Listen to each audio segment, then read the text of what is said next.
Oh god, this video is just gonna get me in the feels, I can just tell already. I'm really not vibing with it. So I've actually got scripts here. These are like my rough copies. Yeah, I've literally got so many rough copies because I'm so nervous about filming this video, and also I don't want to miss anything out in case this helps someone else. And then obviously I've got this copy here. So hey guys, welcome back to my YouTube channel. Today's video is going to be a very, very different video. I've never done anything like this before, ever. And I never ever thought I would do anything like this before. Don't get me wrong, when I first started YouTube I thought, would I do that? And I was like, no, I would not do that. I would never do that. And I can't believe I'm here doing it today. I literally can't believe it. Oh, get sat down, get a cup of tea ready because we're going to be here for a while. It's juicy, it's going to be emotional probably, but it might help you. So yeah, before we get started, and if I keep looking down it's because I got my script in front of me because I just didn't want to miss anything out. But yeah, before we get started I'd like to say, if it wasn't for my dad, none of this would be possible, and it wouldn't. I'm just going to put the script down because I feel like it's just a bit better when I sit in the heat of the moment. He believed me when nobody did, you know. He taught me that it's okay not to be okay. And sorry, I've got lipstick on my teeth in every single video, so I'm just going to make sure that's not happening here. What was the weirdest thing for me was accepting that it's literally okay not to be okay, because I always thought, well, it's not, because you're not okay, so how is that okay? But yeah, he taught me it's okay not to be okay. I wasn't just a moody, attention-seeking teenager like I'd been made out to be by everyone else that I've spoken to. This was real life and it was okay to feel like this. And he believed in me, and it was, oh shit, here come the tears already, angels. Don't do this because these false lashes were a bastard to get on. Yeah, let's just move on because I'm going to get emotional, but thanks Dad for believing in me and helping me, because if it wasn't for you I would not, I don't know where I'd be.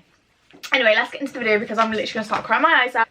We're going to start right from the start. I'm going to start right from the start, obviously. This video is going to be like more of like a series, like part 1, part 2, part 3, that kind of thing. So if you definitely do want to see this, make sure you do like the video and subscribe. And if you do enjoy it, leave a comment and let me know that you do want to see more videos like this. Okay, so let's start literally right from the start. I was probably 15, 16.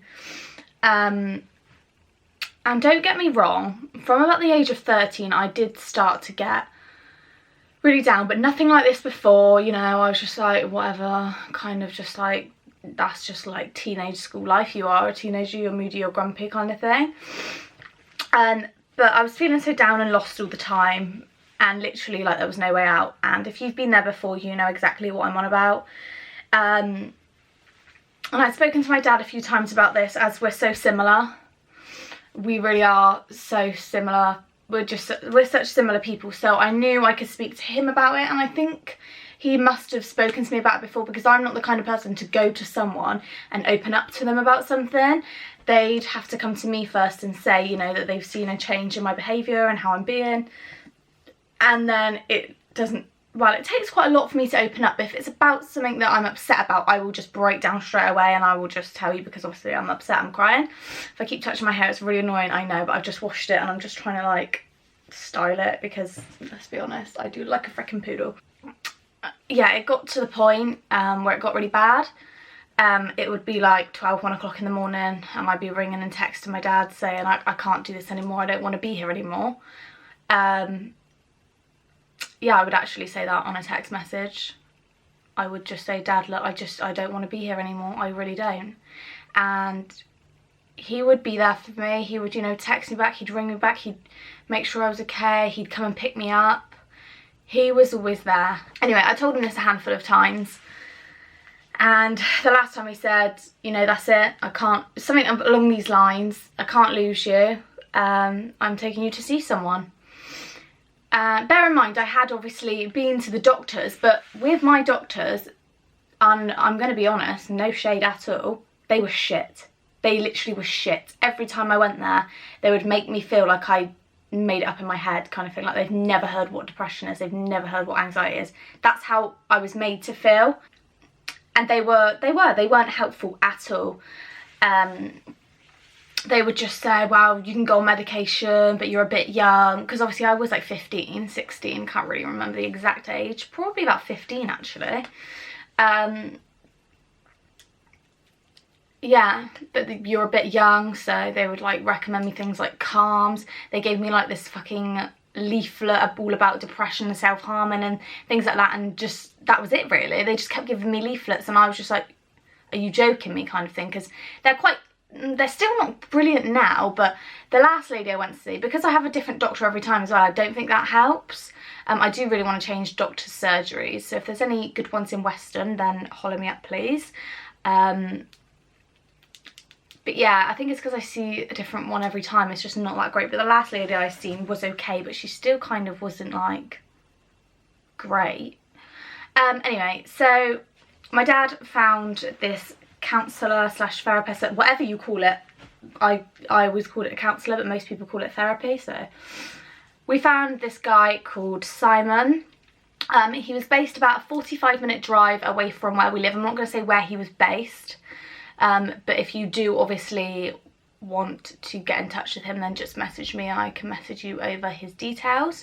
I don't know how my dad actually found him. Thinking of it now, I literally don't know how he found him. So I'm going to ask him that tonight, but that can come in the next video.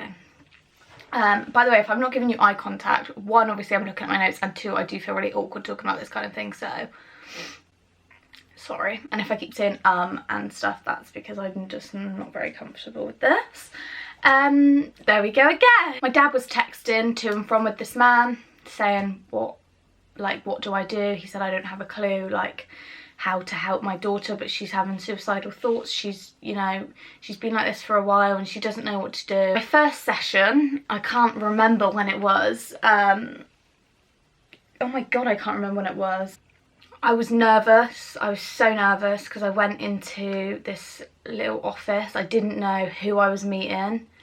I was scared to talk to a complete stranger about how I was feeling if I didn't even open up to like my best friends, or, you know, I never really properly opened up to my doctors. And I know a lot of you are going to be like, well, that's why they weren't helpful. But I did open up to them, just not as much as other people would. But yeah, I didn't really open up at all because I was nervous. I didn't have a clue what this man was like, and I also thought like, I don't want him to tell my parents everything. But they don't actually do that unless they're worried about you, like unless you've told them like, oh, I'm going to go home and kill myself. That's when obviously they have to take action. But anything you tell them, they don't actually, they're not actually allowed, I don't think, to tell your parents. So that was good, but obviously I had to have a bit of reassurance with that. So it wasn't until like a couple of sessions in I kind of started really opening up. By the end, obviously, he knew me. He knew everything that I was like. But yeah, my first session, he made me feel at ease. Even though I was nervous, I still kind of felt like I felt comfortable in his company. I felt comfortable in his company. And yeah, the first session, he just tried to get to know me really. You know, he asked me what was going on in my life at the moment to make me feel like this, and he was telling me it's okay if nothing's going on, it's okay if you've got a perfect life kind of thing. But you know, I didn't at the time. I think I had probably had like boy troubles, and this was before I was with Josh, literally just before I was with Josh. I think I probably had boy troubles, friend troubles, you know, that kind of thing. So it doesn't have to be anything serious, and you don't actually have to have any troubles to feel depressed or anxious. I just want to put that out there, because a couple of times when I would feel like upset or anxious or anything like that, I would kind of feel like, wow, I'm being selfish because I've got no reason to feel like this. And this is what a lot of people made me feel like as well. They'd be like, you have no reason to feel like this, you've got a perfect life and things like that. And that's how I was made to feel, and that's why I always thought it was wrong to feel like that, but it's not. It's okay not to be okay.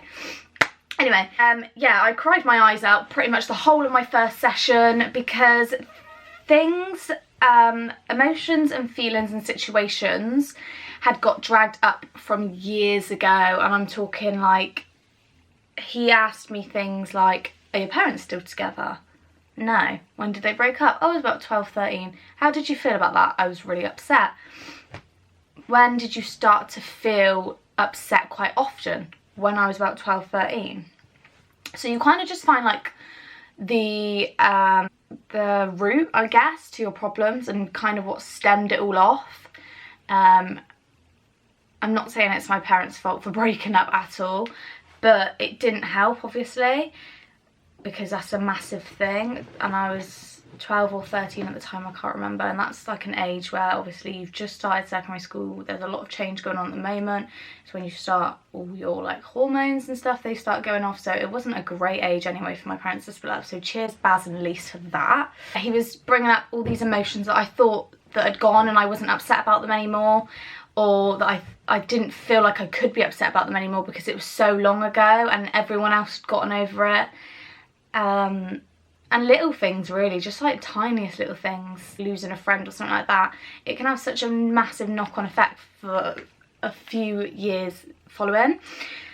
A few years later, I was scared that he was actually judging me, and I actually said to him, I know you probably think, I said to him on my first session, I know you probably think I'm just an attention-seeking teenager who has depression and anxiety, who's sat in front of you, you know. That's basically what I said to him, and he said, no, I don't. He said, everyone is different. Every single one of my clients is different. Every single person that has depression and anxiety is different, or depression or anxiety or any mental health issue is completely different. And he told me he can see straight through people. He can see when people are lying and when people are kind of just doing it for attention, and he can see the people that are actually broken. So that kind of made me feel a bit more reassured as well, that he believed me. And he said to me, you know, I believe you. I believe that, he said, just from talking to you for 1 hour session, I believe that you've got a lot, you need a lot of help and you've got a long way to go. So yeah, they just ask you things in your first session. If anyone's thinking about going, this is kind of what it's like. They just want to get to know you, and they want to try and find the problem, because think, this is an absolute stranger. He has no clue who you are, what you look like. Do you know what I mean? So he asked things like, had I ever had like mental health problems when I was younger? Have I ever self-harmed? Have I ever attempted suicide? You know, they ask you quite deep stuff, and for your first session, you don't really want to tell them, obviously, because you don't know who this person is. You don't know who he's going to tell. And I was scared that anything I said, he was going to go and tell my parents things that I didn't want them to know, because I already felt judged enough as it was. There's things like that, but any advice I could give you is just to be honest. I was in therapy / counselling, whatever you want to call it, for a year and 4 months. 5 months? I can't actually remember, because I've been out of therapy for about a year and 4 months now. Christ, that's gone fast. God, that has gone really fast. I didn't even realise it was over a year ago. It literally felt like I was going not very long ago. Yeah, I was seeing him for over a year, about a year and a half. And it was actually my choice to stop going. He said to me, like, you still need sessions. We can shorten it down to, because I went once every week, so I went every single Tuesday. And he said to me, we can shorten it down, we can do once every 2 weeks, and then we can do once a month, and then we could do once every 2 months, and, you know, ease it out. But I literally just, 1 week, I just stopped going. I just got on with Josh, because I remember Josh actually came up to a few sessions with me when we first got together, because my dad used to drive me up. And because it was about an hour away, well, 45-minute drive, and then obviously I would be in there for an hour, my dad would just go and sit and have a Costa on his own. So a few times Josh came up with him, and they would just go and sit in Costa. But yeah, I just got in with Josh, and I just kind of felt like I didn't need to go anymore, because, you know, I just got in a relationship and everything was amazing. You know what it's like when you first get with someone. They are amazing. Josh, you still are amazing, angel, but you know, I just felt like I didn't need to go and see him anymore. Which I look back at that decision now and I'm like, I still don't know if I made the right decision just by one day just not going back. But you know, he wasn't going to force me to stay. He just advised me, he said, you know, I think with clients I've had that have done this before, they've hit a massive brick wall. But yeah, I'm gonna stop the video here now because I don't want to say too much. I'm gonna save kind of like the rest of it for the next couple of videos where we'll get into talking about literally everything else, because I've got so much more I want to talk about, but I just don't want to bore you all. So this was kind of like part one, how I started therapy basically. But yeah, if anyone is thinking about starting therapy / counselling, I would highly recommend it. I really would. But I'm going to talk more about that in my other videos. You never know unless you try. But yeah, I'm going to definitely save the rest of everything because I've literally got probably about 3 to 4 more videos worth of talking. So I really don't want to bore you guys at all. So if you like this video, or if you like chatty videos like this, then please give this video a thumbs up and subscribe, and let me know if you guys wanted part 2 and so on from this video, and I will see you in the next one. Bye guys.